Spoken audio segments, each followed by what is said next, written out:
구약성경 696면입니다.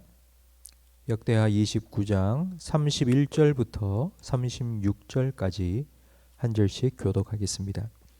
이에 히스기야가 말하여 이르되 너희가 이제 스스로 몸을 깨끗하게 하여 여호와께 드렸으니 마땅히 나와 제물과 감사 제물을 여호와의 전으로 가져오라 하니 회중이 제물과 감사 제물을 가져오되 무릇 마음에 원하는 자는 또한 번제물도 가져오니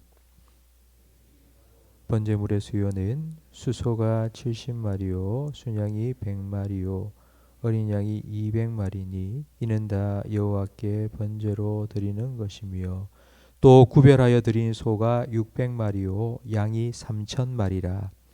그런데 제사장이 부족하여 그 모든 번제 짐승들의 가죽을 능히 벗기지 못하는 고로 그의 형제 레위 사람들이 그 일을 마치기까지 돕고 다른 제사장들이 성결하게 하기까지 기다렸으니 이는 레위 사람들의 성결하게 함이 제사장들보다 성심이 있었음이라.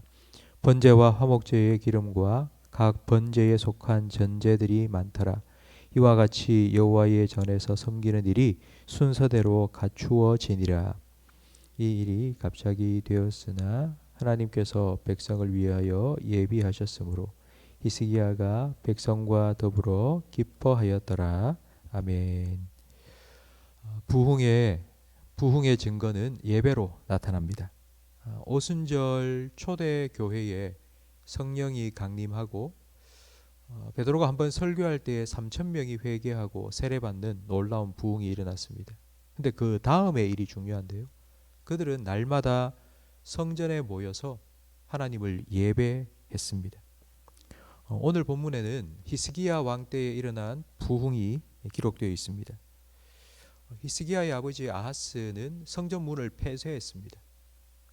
성전 문을 닫고 예배가 중단되자 아하스는 곳곳에서 우상을 수입해 와서 우상의 산당을 세워놓고 우상 숭배를 조장시켰습니다.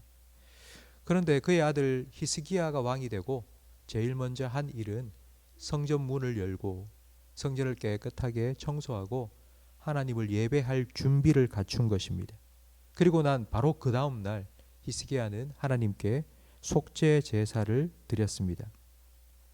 외적인 성전은 깨끗하게 청소가 되었습니다. 하지만 그것보다 더 중요한 건 그 성전에 와서 예배드리는 성도들의 마음이 정결하게 되는 것입니다. 바로 이 내면의 성전, 하나님께서 우리에게 보내주신 성령께서 거하시는 우리 마음의 성전을 깨끗하게 하는 것, 바로 이것이 속죄 제사고 그것이 우리가 드리는 회개입니다. 속죄 제사를 드리는 방법이 우리가 읽지는 않았지만 23절 말씀에 나오는데 속죄 제물을 가지고 오면 그 위에 왕과 백성들이 손을 얹고 안수했습니다. 그러니까 이 안수했다는 말의 뜻은 무엇인가 하니 내 죄가 이 속죄 제물에게 다 넘어간다라는 뜻입니다. 그러니까 왕과 백성이 안수한 그 속죄 제물을 제사장이 가지고 가서 하나님께 불태워 드리는 것, 바로 이것이 속죄 제물입니다. 속죄제를 마친 후 번제를 드렸습니다. 그러니까 번제는 제물을 완전히 불태워서 하나님께 드리는 것인데 이 번제는 헌신을 의미합니다. 우리는 하나님께 예배드릴 때 우리의 몸과 마음, 뜻과 정성을 다해 예배드린다고 늘 기도하지 않습니까? 우리의 모든 것을 다 드려서 하나님을 예배하는 것, 그것을 상징하는 제사가 바로 번제입니다. 온전한 헌신, 내 모든 것을 다 드려서 하나님을 예배하는 예배가 회복된 것입니다. 이렇게 회개하고 예배를 회복하고 난 후 그 다음 또 어떤 제사를 드렸는데 그게 바로 오늘 본문 31절에 나오는 감사제입니다. 33절 말씀에 보면 감사 제사 때에 드린 짐승의 숫자가 나와 있는데 또 구별하여 드린 소가 600마리요 양이 3000마리나 되었습니다. 여러분, 솔로몬이 1000번제를 드렸습니다. 그러니까 솔로몬이 1,000번제를 드렸다. 우리는 야 정말 참 대단한 1,000번제를 드렸다라고 생각하지 않습니까? 근데 솔로몬이 드린 1,000번제의 3배입니다. 3배. 소가 600마리고 양이 3,000마리입니다. 3,600마리를 하나님께 감사 제물로 드린 것입니다. 그런데 31절 말씀에 보면 히스기야가 백성에게 이렇게 말합니다. 이제 너희 마음이 깨끗하여졌으니 하나님께 나와서 하나님께 마음껏 드려라. 회중이 제물과 감사 제물을 가져오되 무릇 마음에 원하는 자는 또한 번제물도 가져왔습니다. 그러니까 억지로 명령을 한 게 아니라 너희가 원하거든 가지고 와라. 자원하는 마음으로 백성이 가지고 온 제물이 감사 제물이 솔로몬의 1,000번제의 3배가 되는 양이었습니다. 저는 어제 이 말씀을 묵상하면서 백성들의 마음 속에는 영적인 갈급함이 있다는 것을 깨닫게 되었습니다. 송충이는 솔잎을 먹고 그리고 물고기는 물속에 살아야 하듯 하나님을 믿는 백성들은 하나님의 은혜를 힘입어 살아갈 수밖에 없습니다. 그런데 아하스 왕 때에 성전을 폐쇄시켰습니다. 그리고는 우상을 수입해 왔는데 진짜 예루살렘이 우상 뷔페가 된 겁니다. 뷔페라는 말은 썩었다가 아니고 우리가 가서 음식을 먹는 뷔페 식당. 모든 신들 다 갖다 놓고 우상 숭배를 하니 백성들의 마음이 얼마나 갈급했습니까? 우상을 섬길 때마다 그들의 마음속에는 바다 물을 마시는 것과 같았습니다. 영적인 갈증은 더 깊어질 수밖에 없었죠. 그런데 히스기야가 성전문을 딱 열었습니다. 그리고 예배를 시작하자마자 기다렸다는 듯이 백성들이 쏟아져 들어오기 시작하는데 마치 봇물 터지듯이 밀려 들어온 겁니다.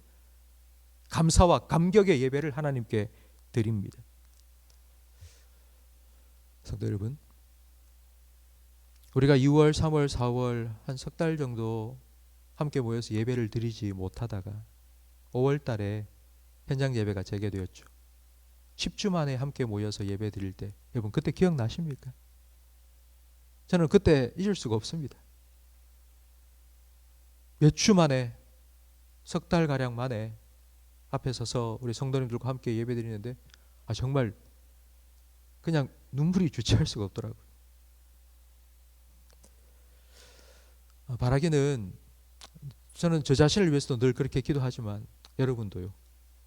그때처럼 교회 이곳에 오실 때마다 예배에 참여하실 때마다 그런 기쁨과 감격이 우리 심령 속에 계속하여서 흘러넘치기를 간절히 바랍니다.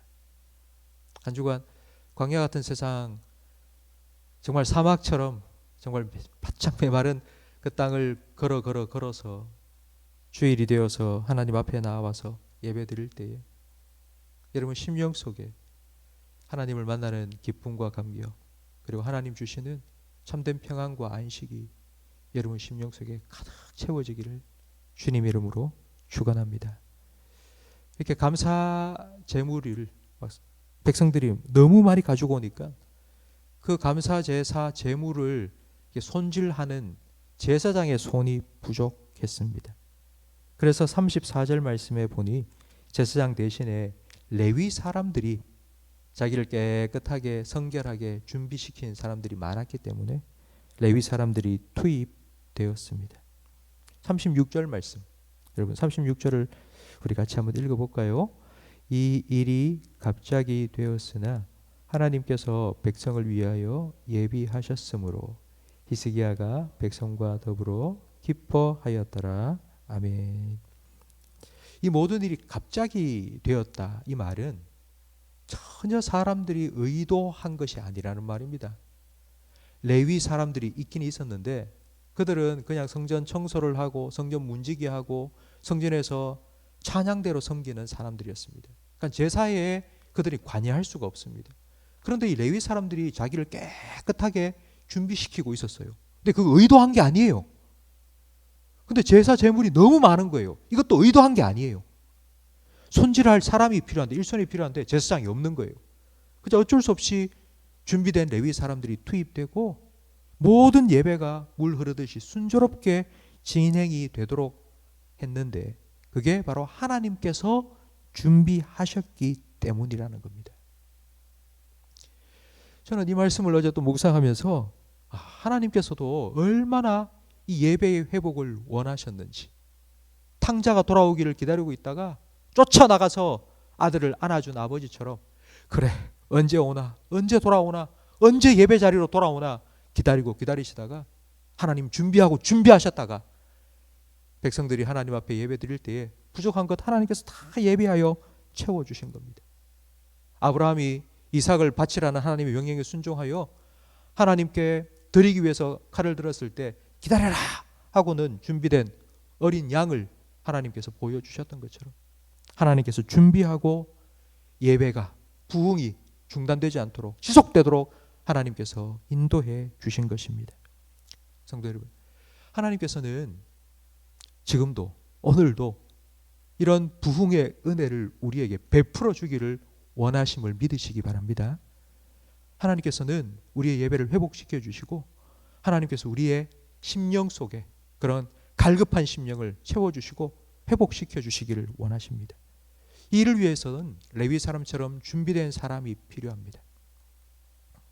부흥을 사모하고 갈망하며 기도하고 준비하는 사람들이 필요합니다. 하나님께서 부흥의 은혜를 허락해 주실 겁니다. 부흥의 불길이 팍 붙었을 때에 누군가가 그 불쏘시개가 되어야지 계속 타오를 수 있습니다. 우리의 가정에도 마찬가지고요. 우리 교회도 마찬가지고 이 한국 땅에도 마찬가지고 전 세계적으로도 마찬가지입니다. 누군가 이 일을 위해서 준비된 사람, 기도하고 갈급한 심령 가지고 준비된 영혼이 필요합니다. 바로 그 한 사람이 저와 여러분들이 되시기를 간절히 바랍니다. 여러분, 내년에는 특별히 우리 성도님들의 가정에서 가정 예배, 가정 재단을 쌓기 위해서 준비하고 있습니다. 여러분 기도해 주시기 바랍니다. 나 한 사람이 있다 하더라도, 내 아내와 내 남편 두 사람밖에 없다 할지라도, 자녀 다 떠났다 할지라도 괜찮습니다. 그 가정이 하나님을 예배하는 예배의 처소가 될 수 있도록 내가 매일매일 하나님을 예배하는 예배자로 살아가게 해달라고, 가정의 이 영적인 부흥을, 회복을 허락하여 달라고 기도하시는 저와 우리 모든 성도님이 되시기를 주님의 이름으로 축원합니다. 기도하겠습니다. 히스기야를 통하여서 예배를 회복시키시고 준비시킨 레위 사람들을 통하여서 영적인 부흥을 허락하신 하나님 아버지, 우리에게도 이와 같은 영적인 회복을 허락하여 주옵소서. 우리에게 성령을 충만하게 채우사 우리가 하나님을 예배할 때마다 찬양이 뜨거워지게 하시며 기도가 깊어지게 하시고 말씀의 은혜를 풍성히 누리게 해 주옵소서. 함께 모여서 하나님을 예배하고 흩어져서 세상의 빛과 소금으로 세상을 변화시킬 수 있도록 하나님 먼저 저희들을 변화시켜 주옵소서.